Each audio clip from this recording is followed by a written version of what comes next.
In my previous video, I built this storage chest out of pine wood, and I asked you guys if you'd be interested in seeing a part 2 video in which I tackle the finish. And the resounding answer was yes. So today I'll be tackling the finish both inside and outside of this storage chest. Now I won't lie, I've been a bit nervous and procrastinating and putting it off, and that's for 2 reasons. First off, I keep going back and forth on which finish to actually use for this chest.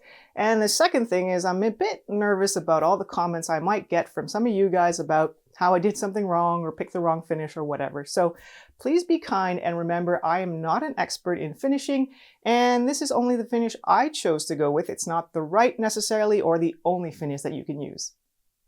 Alright, so the first thing you see me doing here is taking everything apart and removing all the hardware like the hinges and the handles, so it'll make it easier to finish. Now some of you may be thinking it would have been a lot easier to pre-finish this chest before assembly, and you're right. But I kind of rushed to get it done before the holidays and figured I'd come back and finish it later, so that's what we're going to do.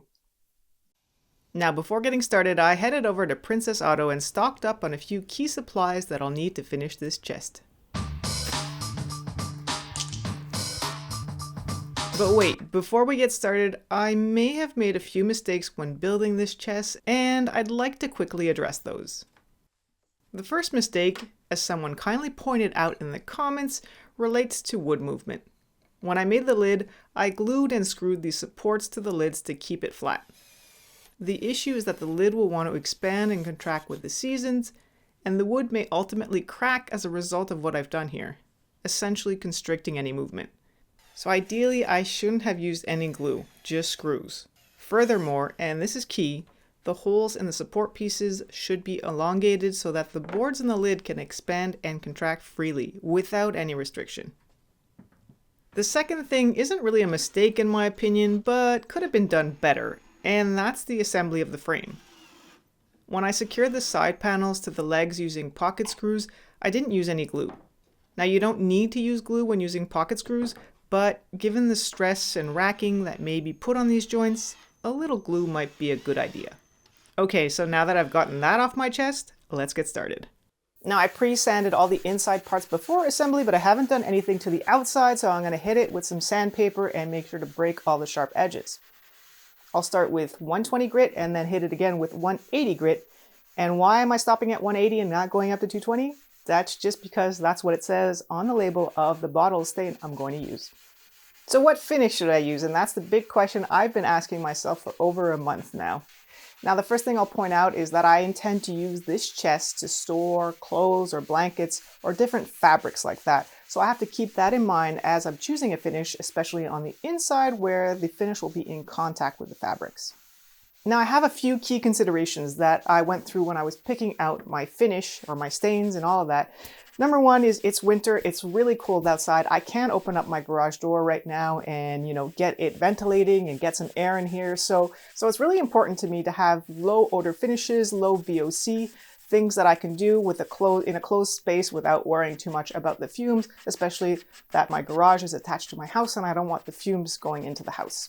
So low odor, low VOC is kind of my top criteria here when I'm choosing. And basically that eliminates pretty much any oil-based stains because they all really smell bad. Yeah.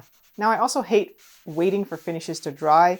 If it takes a day for every single coat to cure, it can take a week or more to finish a project. So I want something that dries pretty fast and I can get this finishing done in just a couple days. So for the stain, the obvious choice is to use a water-based stain. That way I can coat it, it'll dry in a couple hours, and you can apply a finish over that, within a day or so once that's dry. Whereas an oil-based stain, you have to wait several days for it to off-gas and fully cure before you apply your varnish or whatever clear coat on top of it. Once I'm done sanding, I'll remove all the sawdust using a vacuum. You could also use compressed air, but one tip is avoid using a tack cloth. If you're using water-based finishes, you don't want to use a tack cloth because it can leave oil deposits which might affect your stain on your finish and make it look blotchy or things like that. So you can use a tack cloth if you're using oil-based finishes, but avoid it for water-based finishes. Now, like I said, I've never used a water-based stain before, and there are several choices available, and I came across this one from Behr. Never tried it before, but I like the color. It's kind of a grayish, so I'm going to give that a try today. Alright, one thing pine wood is notorious for is blotchiness when staining it. One way to avoid that blotchiness, or at least make it a little better, is to use pre-stain or wood conditioner. Now it's important to note that if you're using a water-based stain, you have to use a water-based conditioner, and if you're using oil-based stain, you have to use an oil-based conditioner. So I got the bare matching pre-stain to go with the water-based stain I purchased, and on the label it says to sand up to 180 grit and then apply the pre-stain for 20 minutes and then apply your stain. Now that being said, I recently started reading a lot of woodworking books, and I actually have a woodworking book of the month on my website where I read and review different woodworking books. I'll leave a link down below if you're interested in checking those out. But one of the books I read was called Wood Finishing. And this is really a great book about all types of wood finishing and stains and all of that. And in this book, one of the recommendations from the author is that pre-stain instructions are actually wrong. He says that pre-stain should be allowed to be fully cure. So if it's water-based, at least 2 hours. If it's oil-based, longer, probably a full day or more before you apply the stain. The instructions say 20 minutes and then go with the stain. So I'm going to do a test where I compare, waiting the 20 minutes recommended versus waiting till it's fully cured for 2 hours before applying the stain. And I'll also do one with no preconditioner, no pre-stain at all. We're just going to put the stain directly on and compare the three to see which one turns out best. So now that the stain has dried on all three pieces, I can immediately see that the one I thought that would turn out the best actually has a lot of blotchiness to it. The stain didn't penetrate evenly and doesn't really look any better than the piece without any pre-stain on it. So it looks like the book was wrong about this one. The one that looks the best is in fact the one where I followed the instructions on the label and left the pre-stain on for 20 minutes before applying the stain. So I guess sometimes the instructions are actually worth following, and that's what I'm going to do.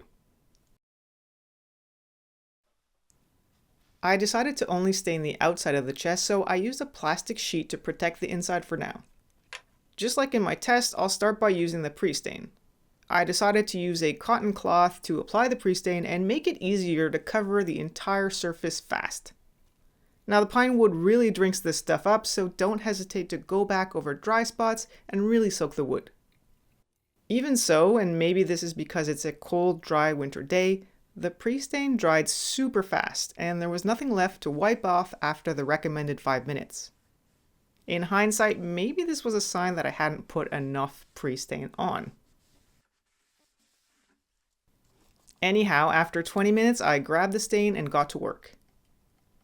Now I've used oil-based stains before, and you can usually just rub it on kind of haphazardly, mostly going with the grain, but not really necessary to tell the truth. You just saturate the surface, let it sit for 5 minutes, and wipe it off. Well, this approach did not work for me using this water-based stain. As I wiped it on, it was drying almost immediately, so I kept rubbing more on until the surface was flooded. But when it came time to wipe it off, the stain hadn't penetrated evenly and I could see all the white marks and the patterns left behind. What a disaster. So on the second side, I tried to be really careful to wipe it on, going with the grain and trying to apply an even coat. But sadly, the results weren't much better. At this point, I could either sand it all down to bare wood and start over. No way I'm doing that. I could add another coat to maybe help even it out, but that would make the stain look a lot darker and I don't want that. Or I could learn to love the rustic look of this pine chest. Yep, that's the one I'm going with. Now on the third side, I decided to try using a foam brush instead of a cloth and applied the stain like I would a paint, in a very careful and deliberate manner, in a thin, even coat, going with the grain. Then I only waited a couple minutes and wiped it off before it had time to dry. And you know what? It worked pretty well. So by the time I got around to the lid, I finally had this all figured out. Tip number 1, apply the pre-stain with a foam applicator and really flood the wood. Tip number 2, use another foam applicator to brush on the stain like paint and wipe it up quickly before it has time to dry. And now while those tips are good, you'll still be better off using an oil-based stain if you can work in a ventilated space. What can I say? After this, I'm not a fan of water-based stains. Now that it's had a couple hours to dry, I guess the look isn't so bad. A little rustic, but it is a pine chest after all, so I guess it's supposed to look a little rustic. Okay, time to add a clear coat to this chest. Now ideally, I would love to be able to spray on a finish. That would be the easiest, especially given all the nooks and crannies in this chest. Having to spray something on would be a lot easier. However, most spray-on finishes are oil-based or at least have a strong smell like lacquer or things like that. So I'm pretty much eliminating any spray-on finishes. Now, one finish that would be really easy to use that I use a lot in my projects would be something like Osmo Pollux oil. It's a wipe-on finish, low VOC. You do 2 coats within 24 hours and you're done. So while I love that finish, it's so easy to apply, I won't be using it for this chest just because it's one of the more expensive finishes. I mean, this is a pretty big chest to finish, so wiping on Osmo will be a pretty expensive finish. So instead I'm going to try and use something that's a little more affordable and a little more accessible to everybody. Alright, so now that I've eliminated anything with a strong odor, high VOC, which is pretty much anything oil-based, and I've also eliminated spraying, I'm only left with a couple choices that I can think of. The first most obvious one would be water-based polyurethane, which is probably a good choice, but you can only apply it with a brush, it can't be wiped on. The other choices that I can think of would be shellac or even wax. I've never used wax, and frankly, based on at least the book I read about wood finishing, it doesn't really do much as a finish. So that leaves me with shellac. And shellac is usually a pretty good option for pine. You usually want to start with a base of shellac. That'll seal in all those knots and that sap. And then if you want, you can apply polyurethane on top of it. The great thing about shellac is that you can either brush it on or wipe it on using a dauber like this. I'll be wiping it onto the inside of the chest and more on that later, but for the outside I prefer to work with a brush. I highly recommend getting one of these Taklon brushes, which are way easier to work with than a big paintbrush. Now shellac dries really fast, so you want to make sure you pour a small amount into a separate container so you don't let the can evaporate while you work. Now shellac is not oil-based and it's not water-based either. It's actually alcohol-based, so you need some denatured alcohol to clean your brushes and to use it as a thinner if you want. I also like to first dip the brush in denatured alcohol, which helps prevent the bristles from getting gummy and the shellac from drying on the brush. The trick with applying shellac, in my limited experience, is to work fast, apply thin coats, and avoid going back over your work. You want to load up your brush and get it on there working systematically and always keeping a wet edge. As soon as the brush starts to stick or drag, load it up again. Lay down a thin flat coat and go over it once or twice if you need to, but then leave it alone and avoid going back.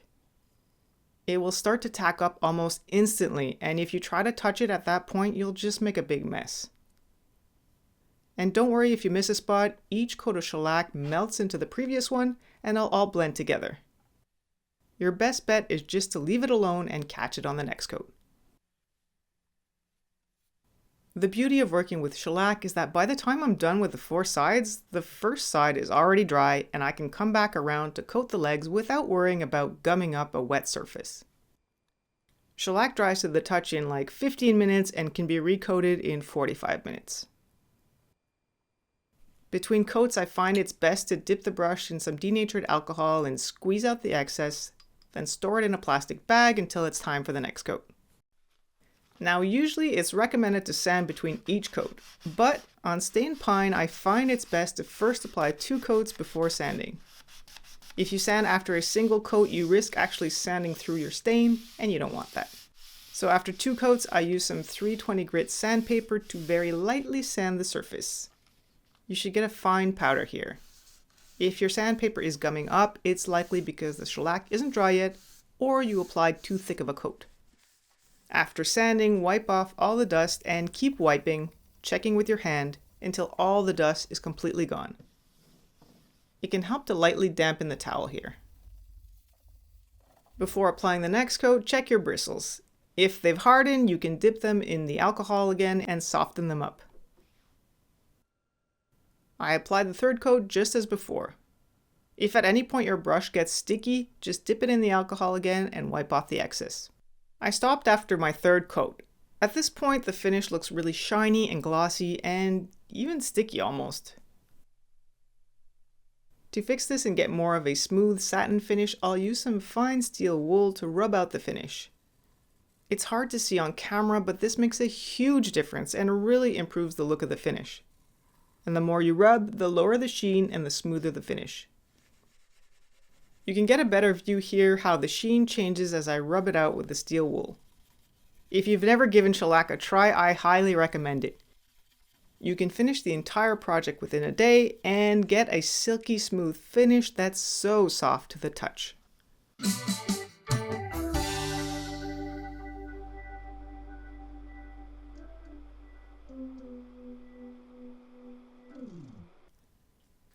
Okay, last but not least, it's time to finish the inside of the chest. I'm going to use shellac again just to seal the pine wood and make the inside smooth. Now it can be a little awkward to use a paintbrush working on the inside, so instead I'm going to wipe on the shellac using a dauber. To make one, you'll need 2 clean, lint-free cotton rags.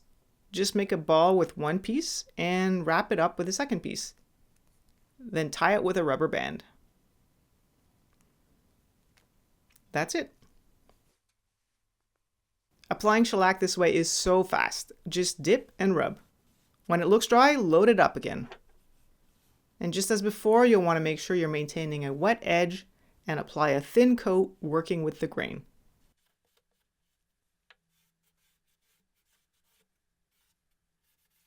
Between coats, you can store the dauber in a jar so it won't dry out. Just as before, I applied 2 coats before coming back to sand lightly with 320 grit sandpaper. I then used a vacuum to remove all the dust before applying a third and final coat. After 45 minutes, I buffed it out with fine steel wool. Smooth as a baby's behind, let me tell you.